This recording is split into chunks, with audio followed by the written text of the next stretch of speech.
ज्येष्ठ अर्थतज्ञ मनोरमा परिवाराचे सर्वेसर्वा माननीय श्रीकांतजी मोरे यांच्या मार्गदर्शनाखाली मनोरमा परिवारातील सर्व महिलांचा त्यांच्या शुभहस्ते सत्कार करण्यात येऊन जागतिक महिला दिन मोठ्या उत्साहात साजरा करण्यात आला। यावेळी अन्य मान्यवरांची मोठ्या संख्येने उपस्थिती होती।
मनोरमा परिवाराच्या वतीने आज महिला दिनाचा कार्यक्रम आपण दरवर्षीच घेत असतो।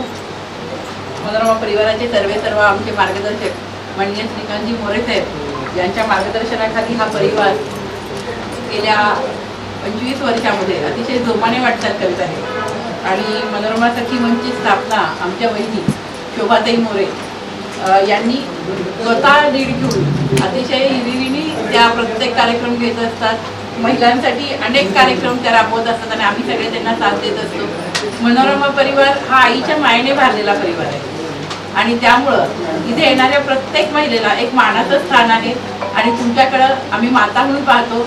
आज तर तुम्ही सगळ्यांनी खूप सुंदर दिसताय आणि खरोखरच आज महिलांच्या चेहऱ्यावर एक वेगळी चमक आहे, एक आत्मविश्वासाची चमक आहे। आपल्याला सगळ्यांना वाटत असतं की हा माझा दिवस आहे आणि त्यामुळं तुमच्या सगळ्यांना तुमच्या स्त्री शक्तीला मी पहिल्यांदा वंदन करते। आज शिवरात्री महाशिवरात्री आहे।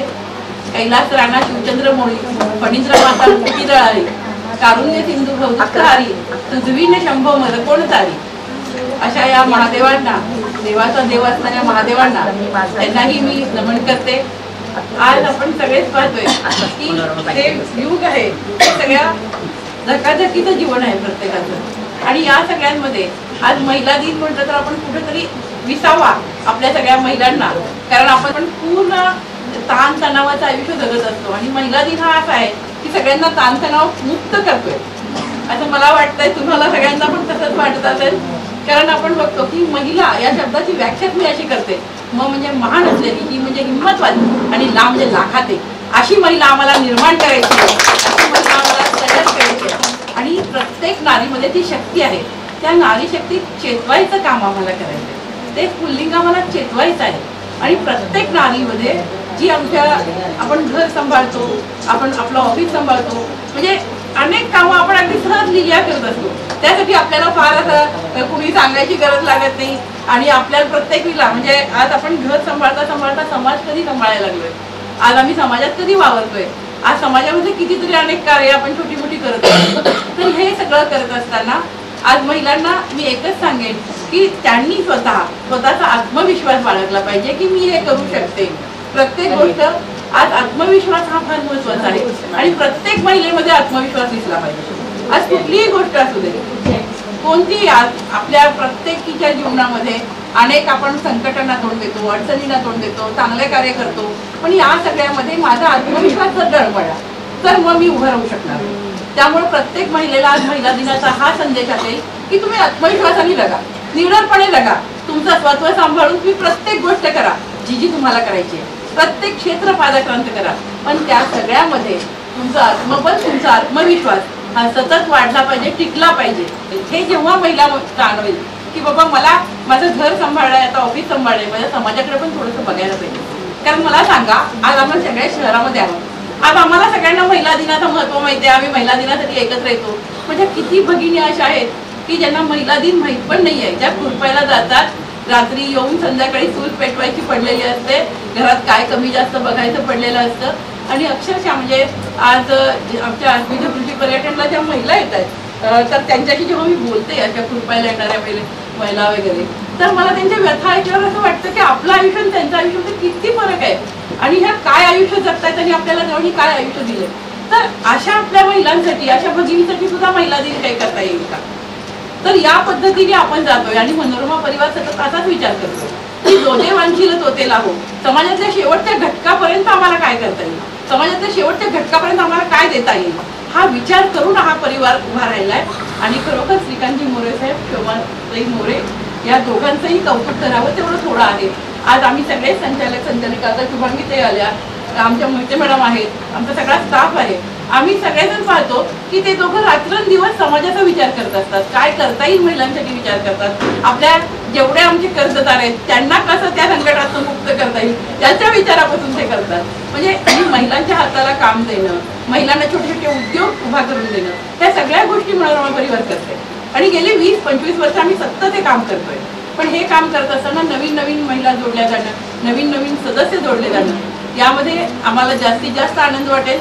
त्यामुळे मी सगळ्यांना आव्हान करते की या मनोरमा परिवारामध्ये तुमचं स्वागत आहे. तुम्ही सगळेजण या परिवाराशी जोडले जा. आज तुमचं करंट अकाउंट असू दे, तुमचं सेव्हिंग अकाउंट असू दे, तुमची एफडी आहे, तुम्ही कर्ज पण घेतलेलं आहे छोटंसं एका उद्योगाला, पण ते वेळेवर फेडलेलं आहे. या सगळ्या पद्धतीने आपण आपल्या परिवाराशी, बँकेशी, मल्टीस्टेटशी जोडलं जाऊ शकतो. कारण मनोरमा बँकेच्या 8 शाखा आहेत. 8वी शाखा आता जोडगावी पेठमध्ये नवीन सुरू झाली आहे. म्हणजे मी त्याचबरोबर मल्टीस्टेटच्या आमच्या 70 शाखा आहेत, आपल्या 5 पतसंस्था आहेत, हा सगळा व्याप आहे.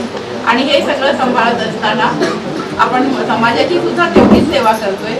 कारण आपण बघतो की आपण सामाजिक बांधिलकी जपणारा हा परिवार आहे, साहित्याची सेवा करणारा हा परिवार आहे. त्यामुळे सामाजिक, सांस्कृतिक, साहित्यिक सगळ्या क्षेत्रात भरीव कामगिरी मनोरमा परिवार करते. आणि तुम्ही सगळेजण यामध्ये सतत या, असंच या परिवाराशी जोडले जा, हे तुम्हाला आग्रहाचं निमंत्रण देते. तर स्त्री जातीला अभिमान वाटावा असं कार्य माझ्या आणि तुमच्या हातून व्हावं, तीच तुळजाभवानीच्या मी प्रार्थना करते. जय हिंद, जय महिला दिन 8 मार्च आपण साजरा करण्यासाठी इथे आलेलो आहोत. तर सर्वप्रथम आयुष्याच्या प्रत्येक टप्प्यावर आई, बहीण, लेक आणि पत्नी म्हणून भूमिका साकारणाऱ्या सर्व महिलांना जागतिक महिला दिनाच्या खूप खूप शुभेच्छा. मी थोडक्यात माझा परिचय करून घेते. मी डॉक्टर मिताली मुंडे, मी डर्मॅटॉलॉजिस्ट आहे. डर्मॅटॉलॉजिस्ट आणि कॉस्मेटॉलॉजिस्ट म्हणून मनोरमा हॉस्पिटल आणि सेकंड स्कीम इथे प्रॅक्टिस करते. माझं शिक्षण 1ली ते 10वी धाराशिव येथे झालेलं आहे. त्यानंतर मी 11वी-12वीला लातूरमध्ये होते. नंतर MBBS पण माझं गव्हर्नमेंट मेडिकल कॉलेज लातूर येथे झालेलं आहे.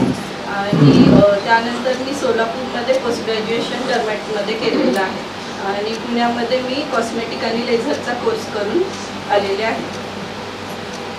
तर आजचा माझा टॉपिक आहे उन्हाळा आणि त्वचेची काळजी. तर असं म्हटलं जातं, healthy skin is a reflection of your overall health. म्हणजे तुमची स्किन हेल्दी दिसणं खूप महत्त्वाचं आहे. आणि जेवढं तुमची स्किन हेल्दी असेल तेवढं तुमचं हेल्थबद्दल पण कळून येतं. तर मी आज उन्हाळ्यातले जे स्किन प्रॉब्लेम्स आहेत, स्किन डिसीजेस आहेत, त्याबद्दल थोडक्यात मार्गदर्शन करणार आहे. आता सोलापूरमध्ये तर उन्हाळ्याला सुरुवात झालेलीच आहे. उन्हाळ्यामध्ये जे स्किनला मेन आजार होतात, तर फंगल इन्फेक्शन एक खूप कॉमन आजार आहे, गचकरणं म्हणतो आपण त्याला, ज्यामध्ये तुम्हाला खाज येणं, नंतर अंगावर चट्टे येणं हे होतं. पण आपण जे जाहिरात बघून किंवा मेडिकलमध्ये जाऊन की रिंगाड असे क्रीम घेतो, वापरतो, पण त्याच्याने तात्पुरता इलाज होतो नाही असं नाही, तात्पुरतं होतं पण नंतर ते खूप प्रमाणात वाढतं. तर त्यामुळे तुम्ही असे घरगुती इलाज न करता, सोलापूरमध्ये खूप डर्मॅटॉलॉजिस्ट आहे, मी आहे, बाकीचेही आहेत, तर तुम्ही त्यांना दाखवून एकदाची ट्रीटमेंट घेतली तर तो खूप लवकर आजार बरा होतो. पण जे असं नाही करत त्यांचे मी पेशंट बघितले 2-2, 3-3 वर्ष त्यांचं कमी नाही झालेलं आहे आणि त्यामुळे घरातही दुसऱ्यांना होतं. एकाला झालं तर तो प्रॉब्लेम परत दुसऱ्यांना होतोच. त्यामुळे तुम्ही त्यासाठी डॉक्टरला कन्सल्ट करणं खूप महत्त्वाचं आहे. दुसरं म्हणजे उन्हाळ्यामध्ये गरमीमुळे घामोळ्या येणं हा पण खूप कॉमन प्रॉब्लेम आहे. तर त्यासाठी पण तुम्ही काही पावडर्स मिळतात डॉक्टर तुम्हाला प्रिस्क्राईब करतील. नंतर कॅलामाइन लोशन असतं, याच्यानेही ते प्रॉब्लेम जाऊ शकतो. आणखीन सांगायला गेलं तर डिहायड्रेशन, उन्हामुळे डिहायड्रेशन होतं. बॉडीवर तर त्याचा इफेक्ट होतोच, पण स्किन खूप निस्तेज होते त्याच्यामुळे. तर ते डिहायड्रेशन पण टाळायला हवं. आणि मी आणखीन काही टिप्स सांगते समर्समधल्या. तर सर्वप्रथम तर डिहायड्रेशनसाठी तुम्हाला भरपूर पाणी प्यायला हवं. भरपूर म्हणजे कमीत कमी 3 ते 4 लिटर पाणी तुम्ही तुमच्या दररोजच्या ह्याच्यात ठेवायलाच पाहिजे. आणि नॉर्मल पाणी तर तुम्ही घ्याच, पण सोबत नारळ पाणी असेल, नंतर फ्रूट्स असतात ज्याच्यामुळे तुम्हाला पाणी मिळतं, ते फ्रूट्स घ्या. डिटॉक्स वॉटर म्हणून ज्यामध्ये तुम्ही काकडी, लिंबू वगैरे टाकून पण ते घेऊ शकता. त्यामुळे जे घामामुळे आपलं न्यूट्रिशन लॉस होतं तेही तुम्हाला मिळून जातं. दुसरं म्हटलं तर मॉइश्चरायझर. स्किन केअर रुटीनमध्ये तुम्हाला मॉइश्चरायझर, सनस्क्रीन हे रेग्युलरमध्ये कोणताही सीझन असो, उन्हाळाच म्हणून नाही, उन्हाळा, पावसाळा, हिवाळा जेही असेल, तुम्हाला मॉइश्चरायझर, सनस्क्रीन हे वापरणं खूप खूप महत्त्वाचं आहे. तर उन्हाळ्यामध्ये आता काही जणांना वाटेल की माझी त्वचा ऑइली आहे, मी का मॉइश्चरायझर वापरू? तर असं नाही. मॉइश्चरायझर तुमचं रिपेअर बॅरियर, स्किन बॅरियर म्हणून वर्क करतं. तर त्यामुळे मॉइश्चरायझर वापरा. हिवाळ्यामध्ये ह्युमिडिटी कमी असते, त्यामुळे खूप ड्राय होते स्किन. तर त्यामुळे तुम्हाला थोडेसे हेवी मॉइश्चरायझर वापरायला लागतात. पण उन्हाळ्यामध्ये तुम्ही लाईट वेट मॉइश्चरायझर वापरू शकता. नंतर जेल बेस मॉइश्चरायझर असतात, तर जेल बेस मॉइश्चरायझरचा पण तुम्ही वापर करू शकता. तिसरं आणि सगळ्यात महत्त्वाचं म्हणजे सनस्क्रीन वापरणं हे सगळ्यांसाठीच खूप महत्त्वाचं आहे. तुम्ही बाहेर जात नसाल, घरीच असाल तरीही सनस्क्रीन वापरा. तुमच्या डेली स्किन केअर रुटीनमध्ये सनस्क्रीन ठेवणं हे खूप मस्ट आहे.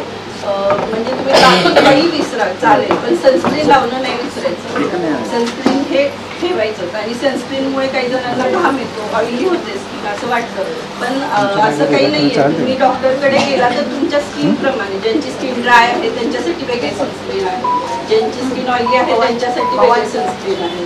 तर त्यानुसार तुम्ही सगळे सनस्क्रीन घेऊ शकता डॉक्टरला कन्सल्ट करून.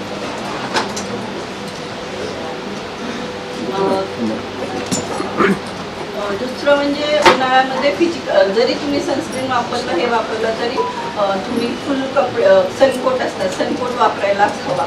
नंतर स्कार्फ बांधायला हवा, कॅप वापरायची, गॉगल घालायचं, हे तरी तुम्हाला ठेवावंच लागेल, ज्याच्याने तुमच्या स्किनला काही नुकसान होणार नाही उन्हामध्ये. आणि डाएटमध्ये म्हटलं तर उन्हाळ्यामध्ये तुम्ही फ्रूट्स भरपूर घ्या. ताक वगैरे जे पाणी ज्याच्यामधून पाणी जाईल असं ताक वगैरे पण तुमच्या डाएटमध्ये ठेवा. नंतर हिरवे पदार्थ, लाल पदार्थ आणि पिवळे पदार्थ. तर हिरवे पदार्थामध्ये सगळ्या हिरव्या पालेभाज्या असतील त्या घ्या. नंतर लाल म्हणजे टोमॅटो, बीट, गाजर हे पण ठेवलं तर तुमची स्किन खूप छान होते. येल्लोमध्ये ऑरेंजेस असतील, पपई पण स्किनसाठी खूप चांगली असते. तर हे सगळं तुम्ही ठेवू शकता. मी आणखीन एक आमचं जे सेकंड स्किन लेझर सेंटर चालू केलं आहे त्याबद्दल थोडं सांगते. आम्ही सोलापूरमध्ये पहिल्यांदाच आता एक 5 डर्मॅटॉलॉजिस्ट म्हणून नवीन सेंटर चालू केलं आहे. लेझर सेंटर आहे ते सेकंड स्किन लेझर सेंटर म्हणून महापौर बंगल्याजवळ. तिथे आम्ही 5 डर्मॅटॉलॉजिस्ट आहेत, ज्यामध्ये गिरीश काळे सर आहेत, सचिन कोरे सर आहेत, मी आहे, वागचौरे मॅडम आहेत आणि खारगे सर आहेत. तर तिथे सगळ्या ॲडव्हान्स टेक्नॉलॉजी ने सगळ्या मशीन्स आहेत. तर त्यामध्ये ॲक्ने स्कार लेझर, जे पिंपल्समुळे स्कार्स येतात, तर त्यासाठीचं लेझर आहे. नंतर अनवॉन्टेड हेअर रिमूव्हल लेझर म्हणून आहे. तर आपण जे फेशियल हेअर्स असतात तर ते पार्लरमध्ये जाऊन नेहमी काढणं होत नाही, तर कायमचे ते जाण्यासाठी म्हणून ते लेझर आहे. किंवा फुल बॉडीसाठी पण आपण ते लेझर करून घेऊ शकतो. जे वॅक्सिंग वगैरे त्रास होतो तो याच्याने होणार नाही आणि कायमचे 5-6 महिन्यात ते कायमचे जातात. नंतर टॅटू रिमूव्हल लेझर आहे, जे जुने लोक गोंधन वगैरे करायचे तर ते रिमूव्ह करण्यासाठी किंवा आत्ताही नवीन जे गोंधन करतात त्याच्यासाठी पण ते आहे. जन्मखून ज्यांना काही जणांना चेहऱ्यावर जन्मखून असते तर त्याच्यासाठी ही लेझर आहे, तीही पूर्णपणे जाते. नंतर आमच्याकडे हायड्रा फेशियल आहे, ज्यामध्ये काही केमिकल न वापरता तुम्ही फेशियल करू शकता आणि त्याचा खूप छान रिझल्ट आहे. ग्लो पण खूप छान येतो, स्किन पण खूप छान दिसते. आणि PRP ट्रीटमेंट हेअरसाठी, हेअर लॉस ज्यांना प्रॉब्लेम आहे, खूप हेअर लॉस होतो तर PRP ट्रीटमेंट देतो. त्यामध्ये तुमचे जे ब्लडमधून प्लेटलेट रिच प्लाझ्मा सेपरेट करून आम्ही त्याचे इंजेक्शन्स असतील किंवा हे असेल रोलर असेल त्याच्याने ते केसांमध्ये आतमध्ये इन्फ्यूज करतो. अशा सगळ्या ॲडव्हान्स टेक्नॉलॉजी आहेत ज्याच्याने तुम्ही सुंदर दिसाल आणि जर तुम्ही सुंदर दिसला तर तुमच्यात तेवढाच कॉन्फिडन्स येईल. त्यामुळे तुम्ही नक्की सगळेजण एकदा व्हिजिट करा तिथे.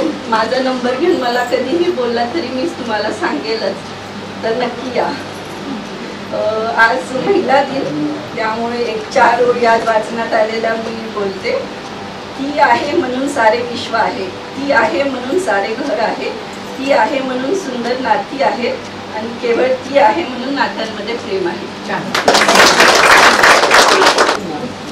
आजच्या कार्यक्रमाच्या सगळ्यात सुंदर दिसणाऱ्या माझ्या महिला मैत्रिणींना खूप खूप शुभेच्छा. कार्यक्रमाच्या मेन आपल्या शोभाताई या तर नेहमीच उत्साही असतात आणि त्या ज्या पद्धतीने सगळ्यांना एकत्र मिळवून आणतात. तर आजचा आणि आजचा दिवस आहे आपला महाशिवरात्रीचा, तर त्या बाबतीत काही ठिकाणी मला असं वाटतं की महाशिवरात्री म्हणजे आपल्या शंकर देवाला सगळ्यात देवांचा देव म्हणतात. बहुतेक जणांना माहितीच असेल की का म्हणतात, पण मला तरी त्याचा परत उल्लेख करावा असं वाटते की का म्हणतात. प्रत्येक वेळेला शंकराचं वाहन वेगळं, पार्वती देवीचं वाहन वेगळं, कार्तिकेयांचं वाहन वेगळं आणि गणपतीचं वाहन वेगळं. म्हणजे तिथं साप आहे, उंदीर आहे, मोर आहे, नंदी आहे आणि या सगळ्यांचं खरं एकमेकांशी काही जमत नाही. पण महादेव असताना सगळे चुपचाप.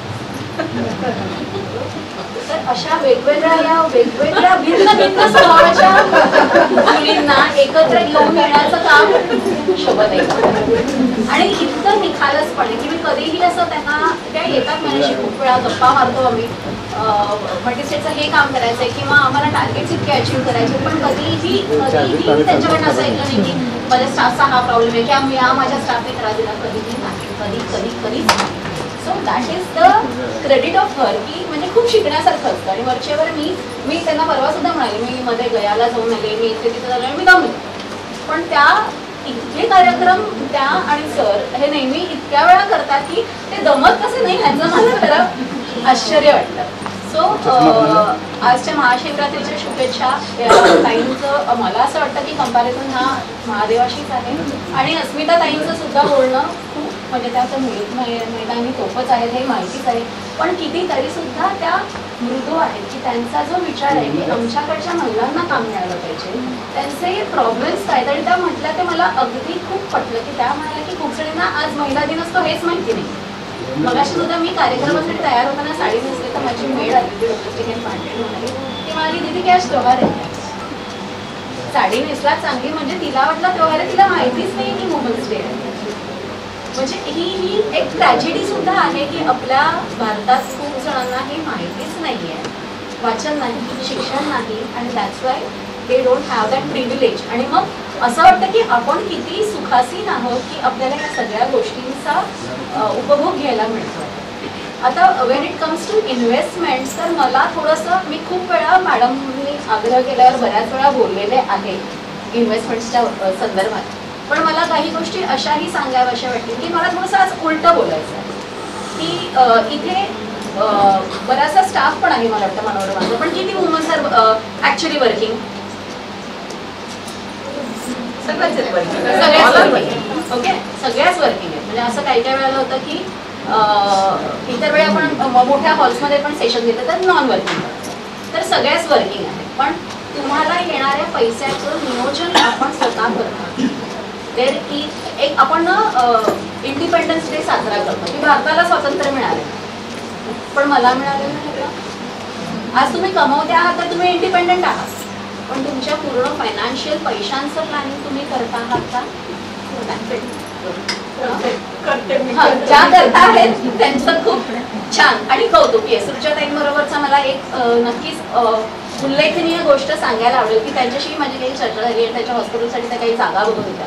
तर जागेचं टायटल क्लिअर आहे की नाही, अमक्या गोष्टी तमक्या गोष्टी. तर त्या म्हणाला की माझा त्याच्यात PhD झालेली आहे. I felt very so nice about it that she knows.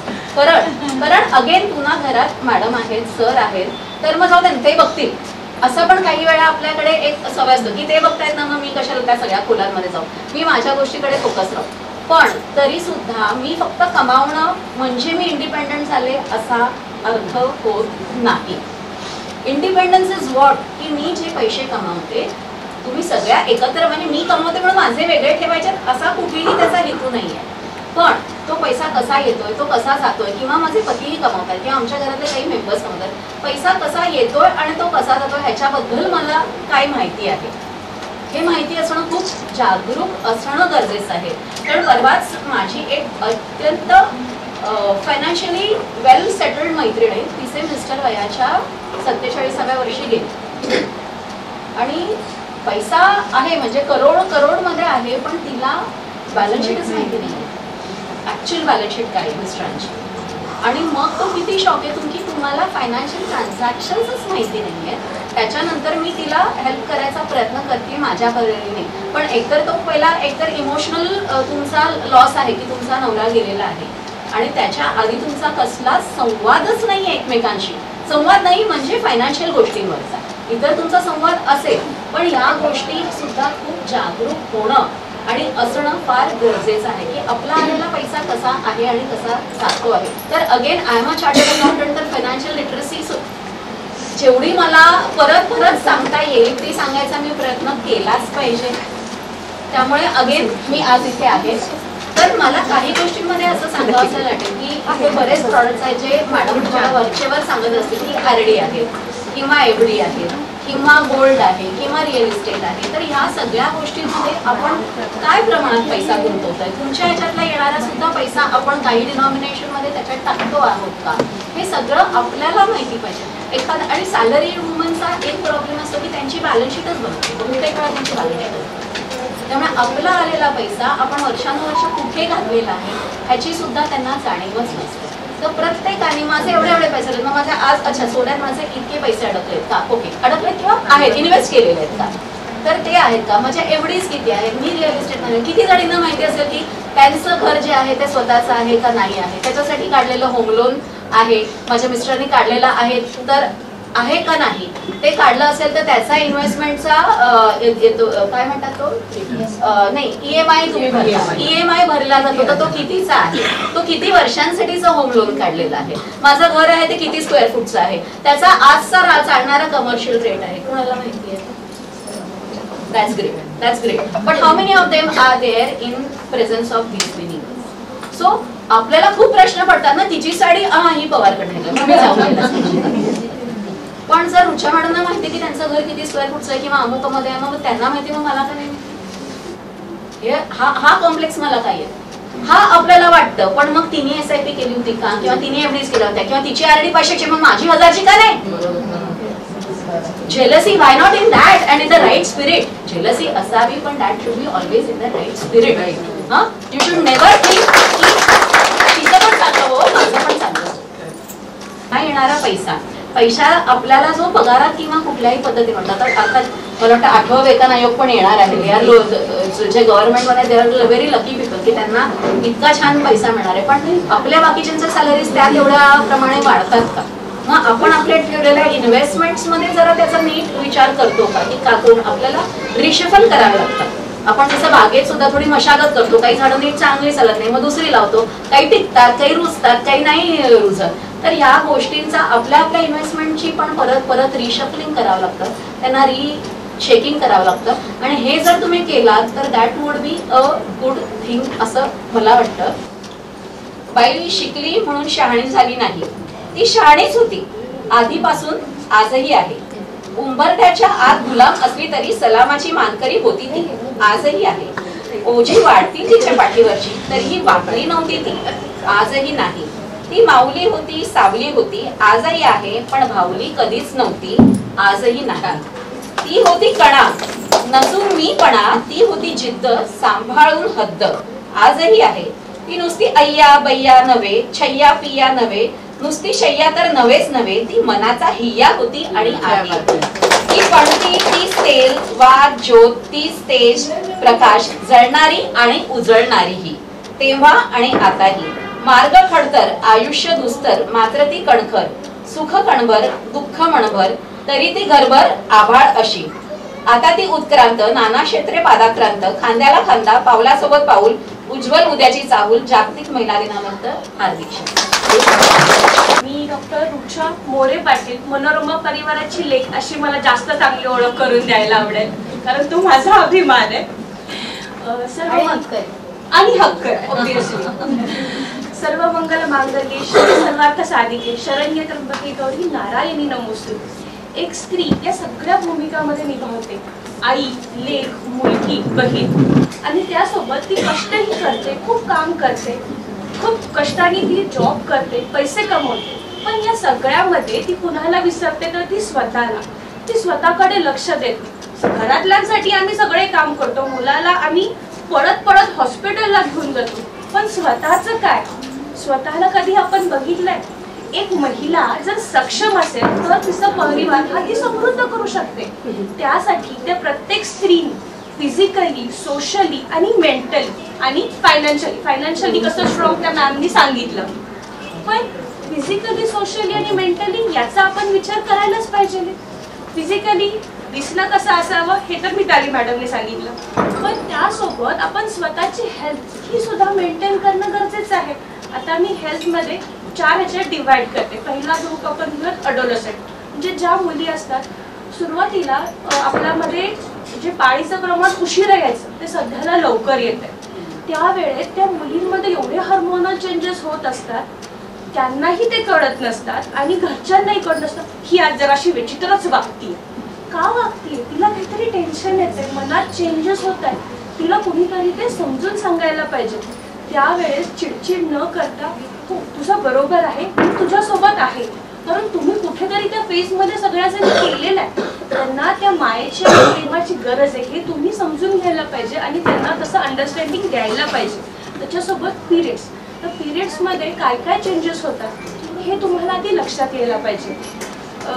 ती सगळा ग्रुप सायमल्टेनियस कव्हर करते. दुसरं झालं की प्री अडोलसेंट आणि अडोलसेंट, हे तर आपण बघितलं. त्याच्यानंतर ना काय होऊन जातं की एक मिड लाईफमध्ये फेज आहे, त्याच्यामुळे लग्नास वगैरे येतं. आता ह्याच्यामध्ये कळतं की सायकल तर आपली व्यवस्थित असते, पण ही इरेग्युलर कधी होतं हे आपल्याला कळत नाही. तर पहिले नॉर्मल मेन्स्ट्रुअल सायकलचा पिरियड असतो एक 5 ते 7 दिवस पकडू आपण, 3 ते 5 ही झाली रेग्युलर सायकल. ह्याच्यामध्ये टोटल जी सायकल असते ही असते पहिले 5 ते 21 दिवस. हे सोडून ह्याच्यानंतर ना जर तुम्हाला ब्लिडिंग होत असेल, अनयुज्युअल फिलिंग येत असेल तर ही ॲबनॉर्मल आहे. अंगावरनं पांढरं जातंय, त्रास होतोय, किंवा हे सायकलचं ड्युरेशन वाढलं, खूप लवकर आलं, तर या सगळ्या ॲबनॉर्मल गोष्टी तुम्ही इमिडिएट तुमच्या डॉक्टरांना इन्फॉर्म करायला हवे. म्हणजे तुम्ही कन्सल्टंट असतील तुम्ही इन्फॉर्म करायला हवे. दुसरं आता आपण घेऊयात प्री मेनोपॉझल आणि पोस्ट मेनोपॉझल. ह्याच्यामध्ये काय होतं, जशी तुमचे पिरियड्स ॲडव्हान्सेस होत जातात तसं तुमच्यामध्ये बॉडीमध्ये चेंजेस होतात. एवढे हार्मोनल चेंजेस होतात, तुमच्या बॉडीतलं कॅल्शियम कमी होतं, तुम्ही अचानक किचनमध्ये काम करताय, खूप स्वेटिंग होतं, अचानक घाबरतं, धडधड छातीत होते, पाल्पिटेशन्स म्हणतो आपण ह्यांना, अचानक चक्कर येते, अनइझीनेस वाटतो. या सगळ्या होणाऱ्या गोष्टी आहेत. सोबत काय होतं, कॅल्शियमचं डिपॉझिशन कमी होतं, ऑस्टिओपोरोसिस, ऑस्टिओआर्थरायटिस, हे हाडाची तुमची दुखणी सुरू होतात सोबत. या सगळ्याकडं तुम्हाला इक्वली लक्ष देणं गरजेचं आहे. बरं, मग या सगळ्यासाठी तुम्ही काय करायला हवं, तर एक बॅलन्स डाएटबद्दल आपण नंतर बोलू. आता यासोबत इन्व्हेस्टिगेशन्स आपण काय करायला हवे. पहिलं म्हणजे तुम्ही रेग्युलर वर्षातनं ॲटलिस्ट दर 6 महिन्यांनी तुम्ही स्वतःचं हिमोग्लोबिन लेवल चेक केलं पाहिजे, तुम्ही स्वतःचं कॅल्शियम चेक केलं पाहिजे. तुमच्या हाडांमध्ये वाढत्या वयासोबत किती कॅल्शियम आहे, तुमचं हिमोग्लोबिन खरंच योग्य आहे का, तुम्हाला जो विकनेस जाणवतो, अचानक कंबर दुखती, अंग दुखतं, एक पेनकिलर खाल्ली की थांबतं, पण खरंच ती पेनकिलर तेवढी वर्थ आहे का, आपलं हे दुखणं कायमच कमी व्हायला पाहिजे. त्यासाठी तुम्ही दरवर्षी स्वतःचं हिमोग्लोबिन, कॅल्शियम, मोठ्या महिलांनी स्वतःची एक पॅप्समियर नावाची टेस्ट असते, जी गर्भाशयाचा कॅन्सर आहे का नाही यासाठी केली. बॉडीमध्ये तुमच्या जे चेंजेस होतात तर त्यासाठी या टेस्टचा खूप फायदा होऊन जातो, तर ती करायला पाहिजे. त्याच्यासोबत सध्याला अजून एक आहे की HPV नावाची एक वॅक्सिन आहे, ह्युमन पॅपिलोमा व्हायरस. कॅन्सरसाठी या वॅक्सिनचा शोध हा खूप आधीच लागलेला आहे, पण ह्याच्यामध्ये जे वॅक्सिन आहे ही वॅक्सिन वयाच्या 9 वर्षापासून आपण देतो, याच्याबद्दल कुणाला माहिती नाही. आणि ही वॅक्सिन जेवढी तुम्ही मुलींना देता तशीच तुम्ही मुलांनाही देणं इक्वली इम्पॉर्टंट आहे. कारण सेम कोण म्हणतात मुलांना काय कॅन्सरची गरज, मुलांना थोडी ना गर्भाशयाचं नाही, मुलांना गर्भाशयाचं नाही, पण त्यांच्यामुळं जर एखाद्या स्त्रीला कॅन्सर होऊ शकणार असेल तर तुम्ही तो प्रिव्हेंट करायला पाहिजे. त्यामुळं 9 वर्षाचा मुलगा आणि मुलगी या दोघांना तितकंच त्याचं महत्त्व आहे. तुम्ही त्या वर्षापासून 26 वर्षापर्यंतच्या मुलांना ही वॅक्सिन देऊ शकता. त्यासाठी तुम्ही कधीही माझ्याशी कन्सर्न करा. दुसरी गोष्ट, आता हे मेनोपॉझलकडे वगैरे तुम्ही जेव्हा जाता किंवा या फेजेसमध्ये तुम्ही जेव्हा ट्रान्सफर होता तेव्हा तुमच्या बॉडीमध्ये रिकरंट युरिनरी ट्रॅक इन्फेक्शन होत जातं, खूप घाम येतो, त्रास होतो, फंगल इन्फेक्शन तर मॅडमनी सांगितलं.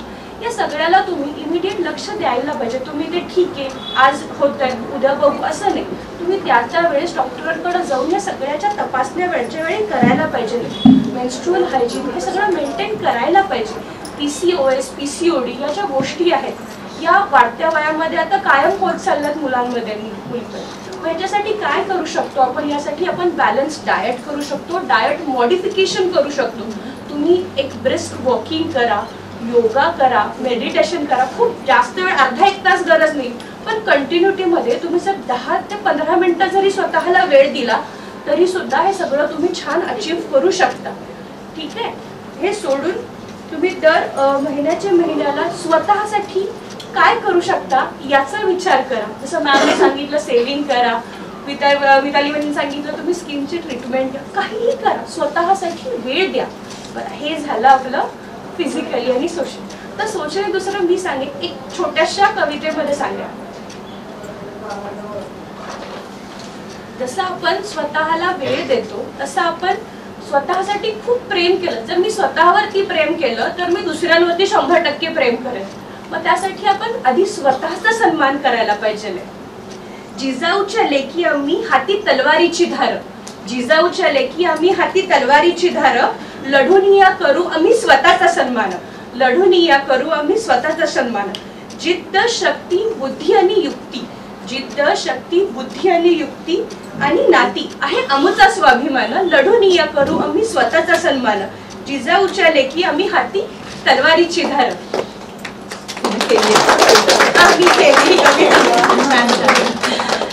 आपण स्वतःला छान सोशली तर प्रिपेअर करू. या सगळ्यासोबत आपली मेंटल हेल्थ सुद्धा तेवढीच महत्वाची आहे. त्याच्याकडे आपण कायम दुर्लक्ष करतो. म्हणून स्वतःसाठी कमीत कमी 5 मिनिटं द्या, 5 ते 10 मिनिटं द्या. डाएट मॉडिफिकेशन करा, एक्सरसाइज, योगा करा, जे तुम्हाला आवडेल अशी 5 मिनिटं स्वतःसाठी एक दिवसातली गोष्ट करा. भले ती बसून एक मोबाईलवरचं गाणी ऐकणं का असे ना, किंवा 5 मिनिटं युट्यूबवरती स्क्रोल करून स्वतःसाठी काही डिश प्रिपेअर केलेली, पण ते स्वतःसाठी करा, दुसऱ्यांसाठी नका करू. एक जस्ट मुद्रा आहे, सगळेजण माझ्यासोबत फॉलो करा. हँड्स ग्रास्प करा असे, आणि हे इंटरलॉकिंग करायचे, आणि डोळे बंद करा, माझ्यासोबत फॉलो करा. मी शक्ती आहे, मी स्ट्रॉंग आहे, I believe in me. I am an achiever. I am a fighter. I am me. डोळे उघडा, स्वतःसाठी क्लॅप करा. मी एक खूप छान सन्मान करतो. सगळ्यांना खूप खूप शुभेच्छा. डाएट म्हणजे पहिले तुम्ही जेही खाताय ते क्वांटिटी राईट पाहिजे. पहिली गोष्ट, शिळं खाऊ नका, मुलांचं राहिलेलं खाऊ नका. स्वतःसाठी फ्रेश ताजं बनवून खा. जर तुम्ही 2 चपाती खात असाल तर ॲटलिस्ट 2ची आपण कटआउट करून 1 करूयात, पण आपण खाऊयात. उपाशी नका राहू. तुमच्या आहारामध्ये प्रोटीनचं प्रमाण खूप वाढवा. दुसरी गोष्ट, तुम्ही दूध प्या, अगदी 1 ग्लास नाही, अर्धा ग्लास प्या. प्रोटीन पावडर्स घ्या सल्ल्यानुसार.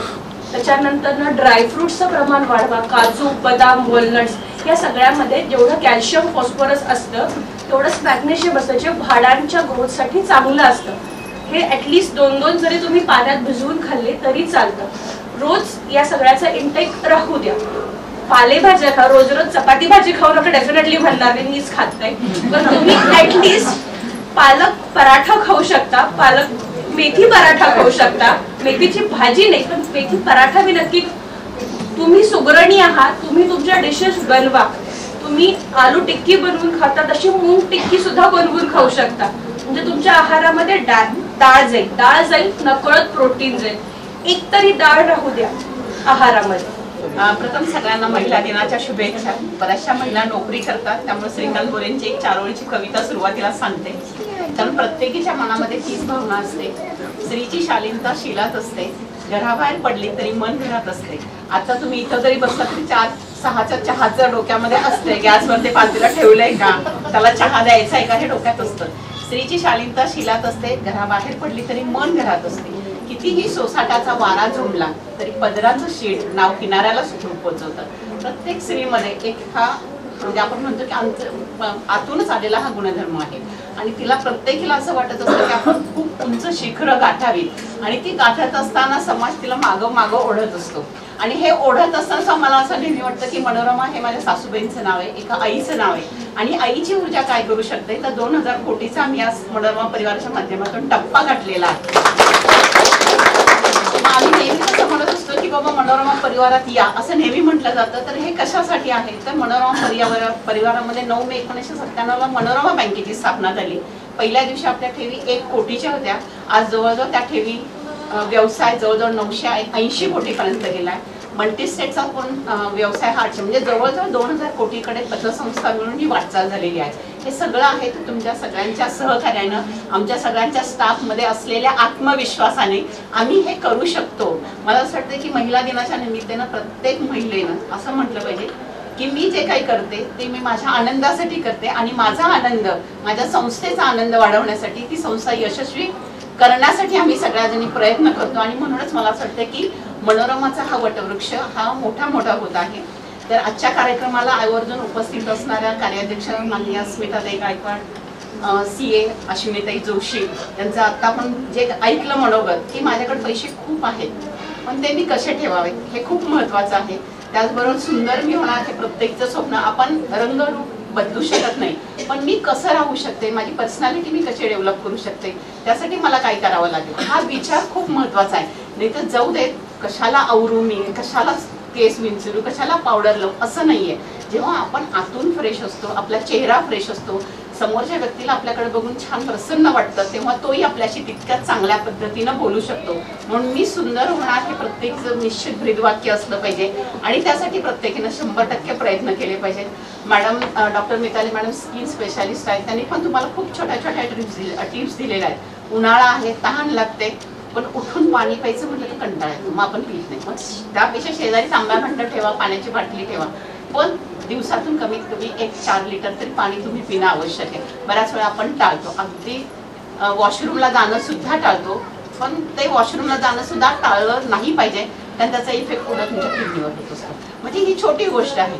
रुचा मॅडमने तर तुम्हाला खूप एक जनरल सगळ्यांना सांगितलं. अगदी मेनोपॉज या काही महिलांच्या वय 40च्या नंतरच्या आहेत, तर मेनोपॉजचा खूप प्रॉब्लेम येतो आणि मग आपल्याला कळत नाही की मला हा त्रास होतो. आणि आपण काय करतो, मुलं मोठी झालेली असतात, त्याला कसं सांगायचं मला हा त्रास होतो, किंवा घरामध्ये नवऱ्याला तर आपल्याकडे बघायला वेळच नसतो. मग तेव्हा मग प्रश्न येतो की अरे माझ्याकडे कुणाचंच लक्ष नाही. आणि काही स्टेज अशी येते 40-45 नंतर की माझ्याकडे कुणाचंच लक्ष नाहीये, आणि मग कळत नकळतपणे ती फ्रस्ट्रेट व्हायला लागते, एकटीच बसते आणि एकटीच मनाशी बोलते. आता खरं तर महिला आपण प्रत्येक वेळी एकमेक स्वतःच्या मनाशी खूप बोलतो. अगदी सकाळी 6ला उठलं तरी मनात म्हणतो जाऊ दे 5 मिनिटं झोपले तर रोजच आहे हे, असं म्हणतोच की नाही आपण. मग असं आपण आपल्या मनाशी प्रत्येक वेळेस बोलतो. आता मॅडमने जे सांगितलं की 2 पोळ्या माझ्यासाठी करण्यापेक्षा जाऊ दे संध्याकाळची पोळी शिल्लक राहिली ना तीच मी चहावर खाते, कशाला माझ्यासाठी वेगळा नाश्ता करू, कारण ऑलरेडी घरातल्यांचा सगळा झालाय, आता परत माझ्यासाठी कुठे पोहे करू, कधी कांदा चिरायचा, हा विचार करतो. पण आता मॅडमने जसं सांगितलं, या सगळ्यांनी जसं सांगितलं, त्यामुळे आपण स्वतःसाठी जगणं माझ्या दृष्टीने जास्त महत्त्वाचं आहे. आणि तुम्ही असं काहीतरी करावं की, कारण कसं आहे की आपण जेव्हा म्हणतो की आपली पॉप्युलेशन 50% महिलांची आहे आणि जिच्यामुळे घर चालतं, घराला घर पण येतं, घरातले आचार विचार, तिच्या संस्कृती जी आहे तर ती तिच्यावरती अवलंबून आहे. आता एक विचार करा की तुम्ही जर गावाला गेलात आणि 8 दिवसांनी घरात आलात तर घराची काय अवस्था झालेली असते. मग घराला घर पण देणारी कोण असते? स्त्री असते. आणि मग घरामधली स्त्री जर कणखर असेल, व्यवस्थित असेल, अगदी हसतमुख असेल तर घर शांत, म्हणजे घर सुखी समाधानी असतं.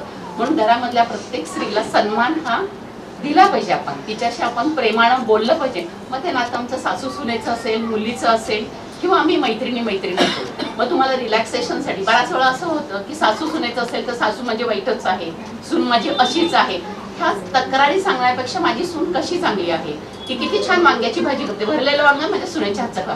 पण एक जनरल असं आहे की आपण काय करतो, बाहेरच्यांचं खूप कौतुक करतो आणि आपल्या घरातल्यांचं मात्र राहून जातो किंवा त्याच्यापेक्षा नाही माझ्या सुनेला येतच नाही हो असं आपण जेव्हा म्हणतो ना तिसऱ्या माणसाला आणि तिनं ऐकलं तर तिला वाटतं की माझी सासू किती गेलं तरी नावश्यक आहे, मग मी कशाला तिच्याशी चांगलं बघायचं. मग दोघींची 36चे आकडे सुरू होतात. म्हणूनच मग आपण काय केलं पाहिजे, आपण सगळ्या महिलांनी एकच मनात आणलं पाहिजे की आम्ही, मग माझं नातं कुठले असो, आम्ही दोघी मैत्रिणी आहोत. आणि आपण जेव्हा मैत्रिणी असतो की नाही तेव्हा आपण मनात सगळ्या गोष्टी सांगतो, मोकळ्यापणाने सांगतो. मग हे रिलॅक्सेशन कुठे येतं? मैत्रीच्या नात्यात येतं. कुठेही कधीही असू देत आपली मैत्रीण, मग शाळा कॉलेजमध्ये जरी मैत्रीण भेटली ना तरी आपण इतकं रिलॅक्स, अगं किती दिवसांनी भेटलीस तू असं म्हणून जे आपल्या गप्पा सुरू होतात ना त्या रिलॅक्सेशन असतात. मग ह्या गप्पा सुद्धा खूप महत्वाच्या आहेत. त्यासाठी मला असं वाटतं की जेव्हा आम्ही म्हणतो की महिलांचं सक्षमीकरण झालं पाहिजे, म्हणजे नुसतं ते आर्थिकदृष्ट्या झालं पाहिजे का, नुसतं मनोरमामध्ये डिपॉझिट ठेवलं म्हणजे तुम्ही सक्षम आहात का, तर असं नाहीये. तर तुम्ही तुमच्या पैशाचं योग्य नियोजन केलं पाहिजे. पोर्टफोलिओ मॅनेजमेंट जे आहे MBA मध्ये, तर मॅडमनी सांगितलं की एकाच संस्थेत नका पैसे ठेवू, 4 संस्थेमध्ये पैसे ठेवा. तुम्ही पैसे ठेवताना तुमचा पैसा कसा वाढेल, पैसा आपला वाढला पाहिजे, तर तोही तुम्ही या ठिकाणी 100% विचार केला पाहिजे की कुठल्या संस्थेत ठेवल्यानंतर माझे व्याज आणि मुद्दल परत येणार आहे. मग त्या संस्थेचं बॅलन्स शीट मला वाचता आलं पाहिजे, त्या संस्थेचं MPA किती आहे, त्या संस्थेमध्ये संचालक कोण आहे, ती संस्था किती वर्षापासून या शहरामध्ये आहे हाही विचार केला पाहिजे. कारण बऱ्याच वेळा काय होतं की आपल्याला प्रलोभन असतात की कोणतरी सांगतं 15% इकडे व्याज मिळत आहे, तिकडे तर 18% देत आहेत. मग काय असतं की अशा ज्या कंपन्या फेक असतात त्यांचेच लोक असतात, ते आपल्या आजूबाजूला वावरत असतात आणि तेच मार्केटिंग करतात. इथे 18% मिळतात, बघा मला एवढा व्याजाचा हे मिळाला परतावा. मग आपल्याला वाटतं की 18% मिळालेत, मग आपणही घेऊ. अशा 10-12 मैत्रिणी येतात, 10-12 मैत्रिणींना पहिल्या 4-5 महिने अगदी छान पैसे मिळतात. नंतर लक्षात येतं की व्याज देणं बंद झालंय, त्यातल्या 4-5 मैत्रिणी गायब झाल्यात. काही दिवसानंतर त्या ऑफिसला टाळं लागलेलं असं. म्हणून मी माझे पैसे अशा ठिकाणी ठेवेन की ते माझे पैसे सुरक्षित असतील. आज मनोरमामध्ये तुम्ही ठेवा असं मी जेव्हा म्हणते तेव्हा त्यांनी साहेबांनी काय केलं की बऱ्याच सिनियर सिटीजन आले आणि आम्हाला व्याजामध्ये, त्यांचं खरंच गणित व्याजावरती अवलंबून आहे, तर त्यांना साहेबांनी सन्मान ठेव योजना दिलेली आहे. त्या सन्मान ठेव योजनेमध्ये काय केलं त्यांनी की तुम्ही जर आमच्याकडं 1 लाखाला 1000चं जर शेअर कॅपिटल घेतलं तर आम्ही तुम्हाला 0.5% व्याजदर वाढवून देणार आहे. ज्या दिवशी तुम्ही डिपॉझिट ठेवणार आहात त्या दिवसापासून तुम्हाला व्याजदर हा ऍप्लिकेबल होतो आणि तुम्हाला जे तुमचं शेअर कॅपिटल त्याला तुम्हाला डिव्हिडंड सुद्धा, लाभांश सुद्धा आम्ही देतो. मग तुम्ही तुमच्या त्या पटीमध्ये जेवढे पैसे ठेवणार तेवढा तुम्हाला लाभांश मिळणारच आहे. मग माझे पैसे कुठं ठेवायचे, कसे ठेवायचे, किती ठेवायचे हे तुम्ही ठरवा. आपण सगळ्या महिला आहोत, आपल्याला जरी आता सगळ्या नोकरी करणार आहेत, बऱ्याच महिलांना मी असंही सांगेन की नोकरी केल्यानंतर बऱ्याच वेळा काय होतं, महिला काय करतात, पगार आला ना नवऱ्याला देतात, तुझं तू काही पण कर. असं नाही, आपण आपल्यासाठी ते पैसे त्यातले ठेवले पाहिजे. त्यालाही आपल्यालाही विचारण्याचा अधिकार आहे की बाबा मी आज 10,000 तुला पगाराचे दिले, काय केले. आपण स्वतः सुद्धा जेवढ्या महिला काटकसरीनं पैशाचा विनियोग करतात तेवढा पुरुषांकडे होईलच असं नाही. बऱ्याच वेळा ते कुठेही पैसे खर्च करतात. आपण बघा, इथून इथे यायचंय ना तर मी रिक्षा नाही करणार, चालत येईल, तेवढेच मी रिक्षाचे 10 रुपये वाचवून. हा आपला मूलभूत गुणधर्म आहे, त्याला कोणी शिकवावं लागत नाही. काटकसर आपल्याकडनं ती होतेच. मग घरामध्ये सुद्धा नवरा जेव्हा आपल्याला पैसे खर्चायला देतो त्यावेळेस 100% प्रत्येक महिला 1000 असेल 2000 असेल काय ते वाचते. तर तुम्ही खातं उघडा, तुम्ही एक रिकरिंग खातं चालू करा, तुमच्याही लक्षात येणार नाही. किंवा तुम्ही सेव्हिंगला ठेवा तर तुमच्या लक्षात येईल की तुमचे पैसे खूप साठले. एक दिवसाचा जरी कार्यक्रम असला तरी आपण 365 दिवस सक्रिय असतो, ऍक्टिव्ह असतो. आणि असंच ऍक्टिव्ह हसतमुख राहा. आज आपण सगळेजणी ठरवूया की कुठल्याही क्षेत्रातली महिला असू दे, ग्रामीण भागातली असू दे, शहरातली असू दे, आपल्याला जर तिला मदतीचा एखादा हात देता आला तर तो देऊया. कारण आपण फुलांची ओंजळ त्यांच्यासाठी दिली तर 100% आपल्याही हाताला फुलांचा वास येतो. तर तो फुलांचा वास तुमच्या सगळ्यांच्या हाताला यावा यासाठी मी आजच्या शुभदिनी सगळ्यांना शुभेच्छा देते. नारी अपने घर को संभालती, सबको संभालते संभालते स्वर्ग बनाती। नारी होती है किसी की बेटी, बन जाती है धन की पेटी। नारी होती है किसी की माता, लुटा देती है अपनी पूरी ममता। नारी आती है किसी के घर की बहू बनकर, स्वीकार कर लो अपनी बेटी समझकर। नारी का हमेशा होना चाहिए सम्मान, कभी ना करो उसका अपमान। नारी के बिना ये संसार रहेगा अधूरा, नहीं होगा उसके बिना सबका सपना पूरा। उड़ान दो उसकी आजाद पंछी बनकर, मत बांधो उसके अपने विचारों को लेकर। नारी चलती है मर्दों से कंधा मिलाकर, ऐसे ही आगे बढ़ेगा संसार दोनों को साथ लेकर। देश की शान होती है परिश्रम की पहचान। नारी है देश की शान, होती है परिश्रम की पहचान। नारी परिवार का आधार, नारी है परिवार का आधार, हर परिस्थिति को करती है स्वीकार। नारी है अनेक देवी का रूप, कभी कभी दिखाती है अपना असली स्वरूप। नारी है अनेक देवी का रूप, कभी कभी दिखाती है अपना असली स्वरूप। नारी है सहनशीलतेची मूर्त। कधीही न सुटणारे अजब घोडे म्हणजे स्त्री, कधीही न सुटणारे अजब घोडे म्हणजे स्त्री, विधात्याची सर्वात सुंदर निर्मिती म्हणजे स्त्री। मान्य आहे असते ती हळवी, मान्य आहे असते ती हळवी, पण तरीही प्रत्येक परिस्थितीत उभी असते ती। भावना अपेक्षा असतात तिलाही, भावना अपेक्षा असतात तिलाही, पण तरीही स्वतःपेक्षा दुसऱ्यांसाठी जगते ती। शरीराने असली जरी नाजूक, शरीराने असली जरी नाजूक, पण कठीण प्रसंगी मनाने मजबूत असते ती। घड्याळाच्या काठावर सुरू असते रोजचीच कसरत, घड्याळाच्या काठावर सुरू असते रोजचीच कसरत, तरीही न थकता सारं सावरून घेणारी असते ती। नात्यांचा प्रवास तिचा कधीच संपत नाही, नात्यांचा प्रवास तिचा कधीच संपत नाही, पण प्रत्येक नातं प्रामाणिकपणे निभावणारी असते ती।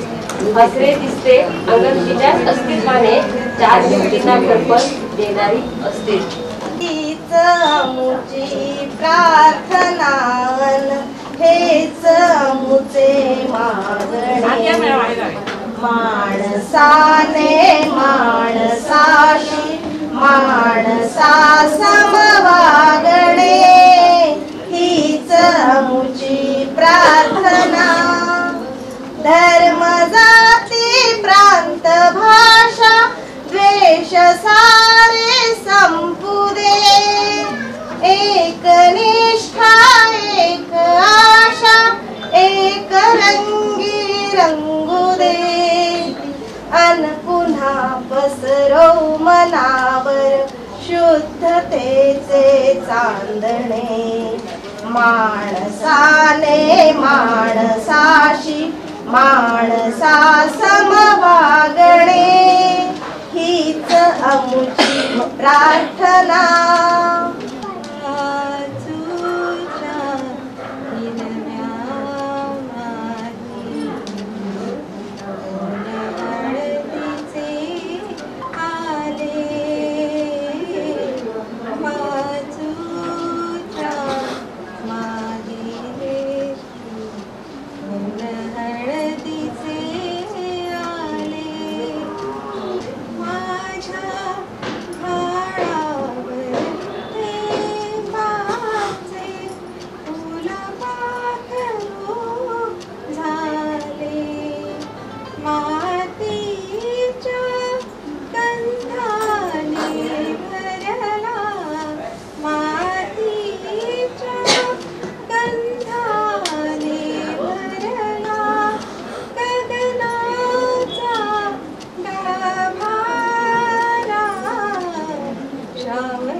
दुपारच्या पारी ती घरात बसली होती. दुपारच्या पारी ती घरात बसली होती. सारं काही मीच करते विचार करीत होती. दुपारच्या पारी ती घरात बसली होती. सारं काही मीच करते विचार करत होती. मुलं बाळ रांधा राडा उष्टी काळा रोजच हे. धरणी माय प्रमाणे फक्त मी का जननी. विचारांचं उसळणं आतच चालू होतं. विचारांचं उसळणं आतच चालू होतं. एक तर नजरेत दूर बघत होती. इतिहासातल्या मर्दानी लढवयांची तळपती तलवार बाहेरच्या झळयात म्हणजे झळया असतात ना उन्हाच्या झळयात तळपताना पाहत होती. जिजाऊची संस्कार नीती तिच्या अंगात होती. क्रांती ज्योतीची ज्योत पेटलेली होती. ज्योत तिच्या डोळ्यात उजळली होती. विचारांच्या तेजाला झळाळी आली होती. आदिशक्तीच्या शक्तीने ती पेटून उठली होती. अंगातली नारी शक्ती जागृत झाली होती. हाती पाटी पेन्सिल घेतली. शिक्षणाने विचारांना भरारी घेतली होती. साऱ्या विश्वात तिची हुकूमत सुरू झाली होती. आणि महिला दिनाच्या निमित्ताने साऱ्या विश्वाने तिला सन्मानित केली होती. अध्यक्षा आदरणीय शोभाताई मोरे मॅडम, मनोरम बँकेच्या कार्याध्यक्षा आदरणीय अस्मिताताई गायकवाड मॅडम, आजच्या मार्गदर्शक डॉक्टर मेहतानी मॅडम यांनी त्वचेविषयी खूपच छान माहिती काढली. कारण सध्या उन्हाळ्याचे दिवस आहेत, त्याप्रमाणे त्यांनी सांगितल्याप्रमाणे आम्ही सगळेजण त्वचेची काळजी घेऊ. त्यांची मी खूप खूप आभारी आहे. डॉक्टर रुचा मॅडम ज्यांनी महिलांना विषयक मुलींविषयक जी तब्येतीची काळजी घ्यायला पाहिजे, खाण्यापिण्याची काळजी घ्यायला पाहिजे आणि आपल्याला ती खूपच गरजेची आहे, त्याबद्दल माहिती दिली. त्याबद्दल त्यांची खूप आभारी आहे. आमच्या बँकेच्या संचालिका शुभांगी भोसले मॅडम ज्यांनी खूप छान आम्हाला हिरवगार करून टाकलं. शुभांगी भोसले मॅडमची आभारी आहे. मनोरम माहितीच्या सभासद त्यांचा इथं सत्कार झाला. मुळे मॅडम त्यांनी खूप प्रार्थना छान म्हटली. त्यांची आई जे आज मुलीचं म्हणजे कौतुक बघायला इथे आले, त्याबद्दल तुमची पण मी खूप खूप आभारी आहे. आणि माझ्या मनोरमा सगळ्या परिवारातली स्टाफ ज्यांच्यामुळे हा कार्यक्रम खूप सुंदर पद्धतीने साजरा झालाय, त्यामुळे मी त्यांच्या सगळ्यांचे आभारी आहे. आणि महिला दिनाने तुमच्या सर्वांना खूप खूप शुभेच्छा देते आणि माझे 2 शब्द आभाराचे संपवते.